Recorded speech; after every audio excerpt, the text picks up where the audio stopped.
আসসালামু আলাইকুম। ইতালি থেকে সবাইকে স্বাগতম। আজকের ভিডিও আপনাদের জন্য খুবই ইন্টারেস্টিং হতে চলেছে, কেননা আমি আমার বোনকে নিয়ে ইতালির আনকোনা শহর ঘুরতে যাব এবং আপনাদেরকে ঘুরিয়ে দেখাবো আনকোনা শহর। আনকোনা যাওয়ার জন্য প্রথমত আমরা রেল স্টেশনে চলে আসলাম। এসেই আমি এবং আমার বোন কিছু ভিডিও ক্যামেরা বন্দি করে নিলাম। আমরা ট্রেনের জন্য অপেক্ষা করলাম।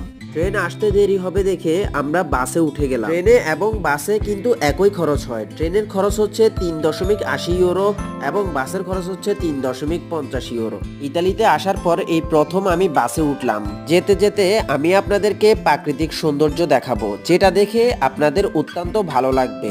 আশেপাশে সবুজ ঘাস, তার মাঝে চাষাবাদ করা জমি, পুরোই যেন গ্রামীণ দৃশ্য। তার মধ্যে দূরে দূরে দেখা যাচ্ছে উঁচু উঁচু পাহাড়। সত্যি কথা বলতে আজকের ওয়েদার অনেক বেশি ভালোই ছিল অন্যান্য দিনের তুলনায়। আপনাদের ওয়েদারটা কেমন লেগেছে অবশ্যই কমেন্ট বক্সে জানাবেন।